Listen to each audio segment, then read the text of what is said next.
G'day, back again. I'll put this down as a lock chat type thing. Just answer several questions. I'll get to the games, bro, at the end. Butcher's lazy cam and fixed cam. This is two different varies. That's a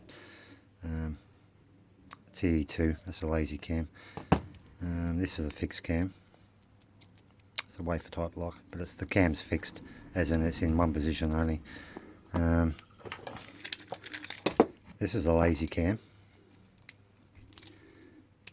which means it's an idle cam or lazy. It's got that slop, if you will, in the cam. Yeah, I don't know, what are those, 160 degrees, whatever, but that's specifically for security door locks.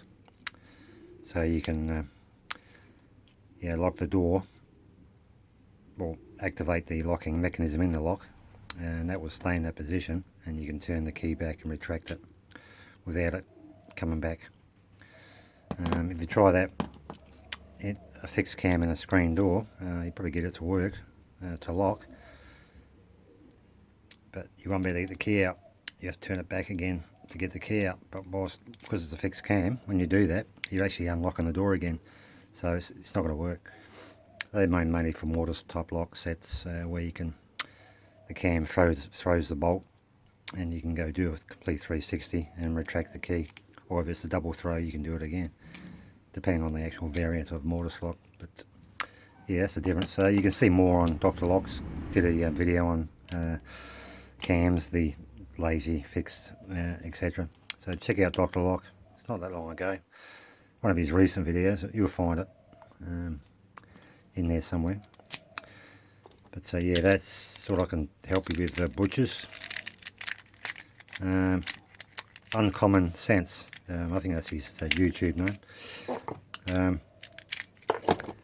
In regards to these pins, they are master pins, mate. The master pins are there for master key systems, for operator master key. They're not some sort of serration, witchcraft, or whatever. They're there to create different shear lines for different keying bitting in a system. So, and the driver is the absolute last pin in the Bible, which is below the spring.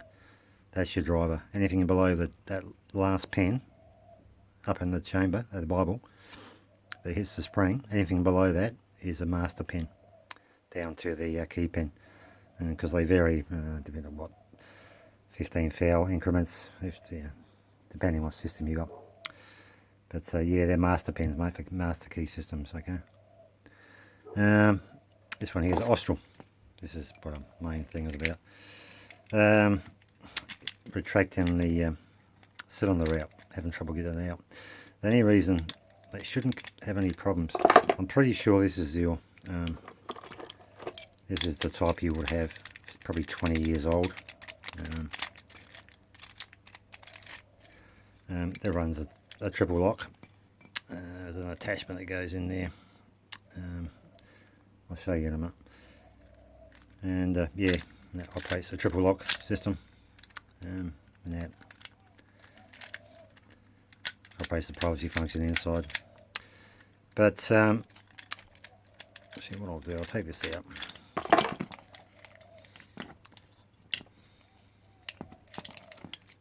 Get these handles off. Don't need that. What I'm thinking, you might have Austral. Where is it? That would have come with a wafer lock, I would imagine. The old Oz 1 blank, and more than likely you would have had a spring behind that cam there, which keeps it in that position, in that fixed position. Hence that cutaway there, mate. So it fits in there. Problem is, if you've still got the door furniture on, you're not going to get that out, because what's going to happen, the inside of that cam is going to interfere and get blocked behind the furniture. So take the furniture off, and yeah, turn it to the lock position. Keep an eye on the cam, see where you are. If that cam is sort of, I'm assuming you've got that cut out for that format cylinder, just turn it hard as you can and put a bit of pressure against the spring, and you might have enough just to pull it out. without seeing it, I can't. It's just hard to say. I'm just sort of second guessing, but that's my suggestion anyway. You said it's a hook type, so this is the hook type. Probably the same sort of vintage. I'm not going to take it apart because I'll do it down the track some other time because I'm going to concentrate on the Whitco's, but that's just maybe a clue to get the cylinder out.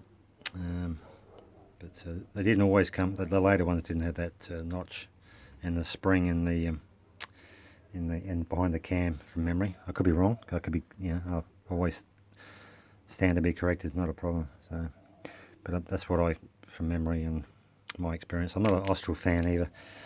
I try not. I'm a Whitco person. I like a Whitco. Mark II, the latest Mark II version is a single lock in the door. It's just, it works. It just works, and it's reliable. Austral, they're over-engineered, and I don't like them. When they go, you can't bloody, they go. But this is a part of the triple lock that would sort of correspond with that in there. It goes sort of hooks in there. Pretty sure this is the one you would have, mate.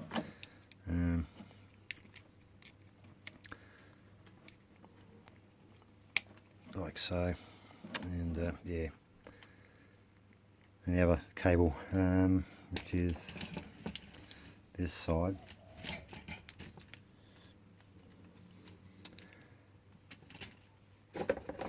Hopefully see.